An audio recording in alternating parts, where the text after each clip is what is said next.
నేను ముంబైలో లోకేష్ మాట్లాడుతూ రెడ్ బుక్లో జగన్ పేరు ఉందో లేదో తెలియదు కానీ అది ఒక హెచ్చరిక లాంటిది పంపించాడు. దాన్ని ఎలా ఇస్తాను?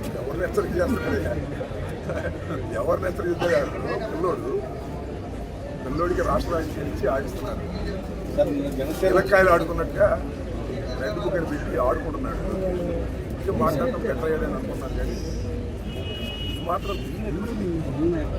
మాట్లాడుకుంటున్నాడు రాష్ట్రంలో. చంద్రబాబు ఎప్పుడైనా ప్రవర్తించగలిగితే చంద్రబాబు ఎప్పుడన్నా పరిపాలన ఇట్లా ఉందా? లేదు. పుత్రుల కోసం సర్వనాశనం చేసేస్తున్నాడు రాష్ట్రాన్ని. అతనికి అధికారాన్ని ఒక గిలక్కాయ ఇచ్చినట్టు ఇచ్చారు. ఆ గిలక్కాయతో ఆడుకుంటున్నాడు. మానిటర్ పెట్టుకుని టీవీలు పెట్టుకుని అమరరావు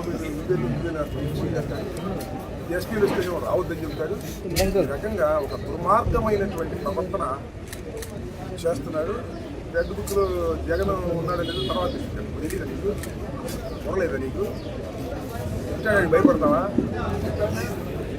జగన్ కాదు, నేను కాదు, మా ఇంట్లో కుక్క ఉంది. ఆ కుక్క కూడా భయపడదు. మిస్టర్ లోకేష్, నీ రెడ్ బుక్ అని కూడా మరొకసారి రీటరేట్ చేస్తున్నానని కూడా ఈ సందర్భంగా చెప్తాను. 100 సార్లు జైల్లో పెట్టుకో, 1000 కేసులు పెట్టుకో, ఈ రెడ్ బుక్ నా కుక్క కూడా లెక్క చేయదు. మరోసారి చెప్తాను, రాష్ట్ర వ్యాపితంగా ఇదే నినాదం. రెడ్ బుక్ మా కుక్క కూడా లెక్క చేయదు అనేది నిరూపిస్తాం. ఇదే కాదయ్యా రాజ్యం. ఏమి చేసామయ్యా రాజ్యం? మళ్ళా మాకు వస్తుందయ్యా రాజ్యం. అప్పుడు ఏమవుతారయ్యా మీరు చేసిన పాపాలకి? ఒక్కసారి రాష్ట్ర రాజ్యం నిద్రపోయినప్పుడు బుర్రపెట్టి గుండె మీద చేసుకుని ఆలోచించుకోండి బాబు. మీరు చేస్తున్నటువంటి అఘాయిత్యాలకి, మీరు చేస్తున్నటువంటి ఈ ఘోరాలకి, మీరు చేస్తున్నటువంటి ఈ పాపాలకి తప్పనిసరిగా మూల్యం చెల్లించక తప్పదు. చరిత్రలో గుర్తుపెట్టుకోండి. సార్, నేను జనసేన ఆఫీసులో మధ్య లేని వ్యక్తి ఎవరో 2 వెహికల్స్ పాల్గొంటే ఎస్పీ ఐటీ పరుగులు తీసుకుంటూ మనల్ని విచారణ చేశారు. మీ ఇంటి పక్కనే ఎస్పీ ఆఫీసు, డిఐజీది 7 గంటలు జరిగింది. నేను చూశాను. జనసేన ఆఫీసులో ఎవరైనా కాదు పాల్గొంటుంది తప్పే కదా.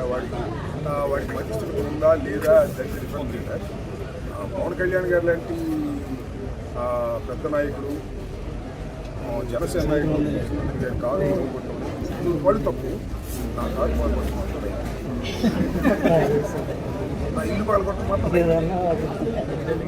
నా పిల్లని తామటం మాత్రం రైట్, నా ఆఫీసును ధ్వంసం చేయటం మాత్రం రైట్. పవన్ కళ్యాణ్ గారు కారును మాత్రం పగలగొట్టడం తప్పు.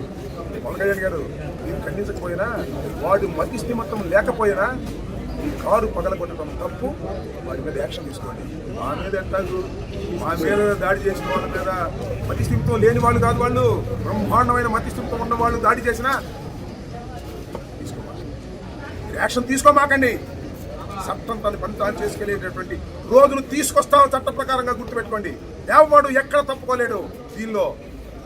నేను మరొకసారి చెప్తున్నా, ఎస్పీ గారు, పవన్ కళ్యాణ్ గారు కారు మధ్యస్థితితో బాగా కొట్టాడు. ఎంబడి యాక్షన్ తీసుకోండి. గట్రా నేను యాక్షన్ తీసుకోండి. తప్పేం లేదు.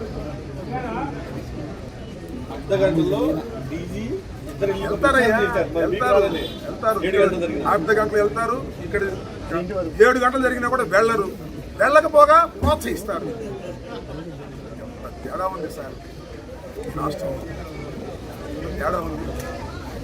రోజు ప్రజలు గమనిస్తూనే ఉంటారు. లేకపోతే ఇంతమంది ప్రజలు రోజు రావడం జరిగింది. ఎందుకు వస్తున్నారు? నేను జైలుకెళ్ళి వచ్చానయ్యా.